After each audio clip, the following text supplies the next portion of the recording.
இப்போ normal delivery எப்படி நடக்குது, அங்க என்னென்ன நடக்குது?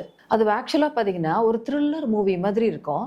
நிறைய விஷயங்கள் அதுல அப்படியே டக்கு டக்கு டக்கு டக்குன்னு சேஞ்ச் ஆயிட்டே வரணும், இல்ல கரெக்டான பிளேஸ்ல அது வந்து ஃபிக்ஸ் ஆயிட்டே வரணும். அந்த மாதிரி எல்லா விஷயங்களும் கரெக்டா நடக்கிறப்ப ஈஸியா வந்து பாப்பா வந்து டெலிவரி ஆயிடும். ஸோ யூஸ்வலா நாங்க சொல்லுவோம் 3 விஷயங்களை சொல்லுவோம். ஒன்னு பாத்தீங்கன்னா passenger, passage and the power அப்படின்னு நாங்க சொல்லுவோம் இங்கிலீஷ்ல.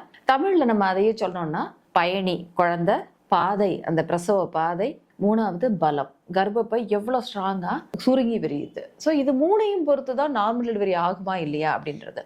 இப்ப நார்மல் டெலிவரிக்கு சில விஷயங்கள் முன்னாடியே நடந்துடணும். அப்படி முன்னாடியே நடக்கக்கூடிய விஷயங்கள் என்னென்ன அப்படின்னா, ஒன்று பாப்பாவினுடைய தலையுடைய பொசிஷன்.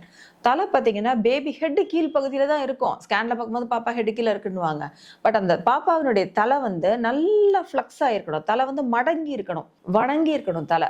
அப்படி வணங்கின தலையில தான் இந்த உச்சி பகுதி தான் வந்து ஃபர்ஸ்ட் டெலிவரி ஆகக்கூடிய பேசேஜுக்கு வரும். ஸோ அப்படி வந்தா இந்த பொசிஷனுக்கு முதலே பாப்பா இருக்கு அப்படின்னா டெலிவரி வந்து நார்மல் டெலிவரியாக்கான சாத்தியங்கள் அதிகமா இருக்கும். குயிக்காவும் வந்து டெலிவரி ஆயிடும். ஸோ ஒன்று வந்து பாப்பாவினுடைய தலையோடைய பொசிஷன் ரொம்ப முக்கியம். 2வது முக்கியம் என்னன்னு பார்த்தீங்கன்னா, இந்த பிரசவ பாதையில கர்ப்பப்பைன்றது ஒரு பெரிய பை.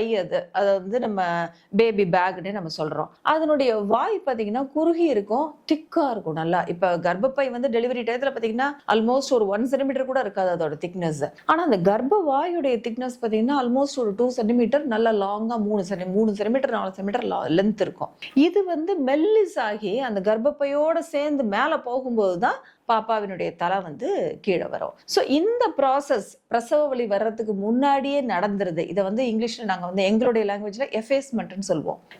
இந்த விஷயம் முன்னாடியே நடந்துருச்சு அப்படின்னா அவங்களுக்கு நார்மல் டெலிவரி ஆகிறதுக்கான வாய்ப்புகள் அதிகமா இருக்கும். பிளஸ் பிரசவ வலி வரும்போது குயிக்கா அந்த டெலிவரி வந்து ப்ரொக்ரஸ் ஆகிறதுக்கு வாய்ப்பு இருக்கும். இன்னொரு முக்கியமான விஷயம் என்ன அப்படின்னா, பனிக்குட நீர். தேவையான அளவு பனிக்குட நீர் இருக்கு அப்படின்னா அது வந்து ஒரு நல்ல ஒரு குஷனா இருக்கும். அப்ப நல்ல பெயின் வந்து கர்ப்பப்பை போட்டு அமுத்தும் பொழுது பாப்பா ஹார்ட் பீட் வந்து சேஞ்ச் ஆகாது, பாப்பா கம்ஃபர்டபுளா இருக்கும். சோ நல்ல அளவுள்ள பனிக்குட நீர் இருக்கு, கடைசி வரைக்கும் பாப்பா தலை கீழே இறங்கி வர வரைக்கும் அந்த பனிக்குட நீர் அப்படியே இருக்கு, அந்த பேபி அதாவது வாட்டர் பேக்னு சொல்லுவோம், அந்த பனிக்குடம் வந்து உடையாம இருக்கு அப்படின்னா அதுவும் ஒரு நல்ல விஷயம் நார்மல் டெலிவரி ஆகிறதுக்கு. பிளஸ் அந்த பனிக்குட நீர்ல கிளியரா இருக்கணும், பாப்பாவுடைய மோஷன் எதுவும் இருக்கக்கூடாது. ஸோ இந்த சில விஷயங்கள் கரெக்டா நடந்ததுன்னா குயிக்கா வந்து டெலிவரி ஆகும், நார்மல் டெலிவரி ஆகிறதுக்கான வாய்ப்புகளும் அதிகமா இருக்கும். தேங்க்யூ.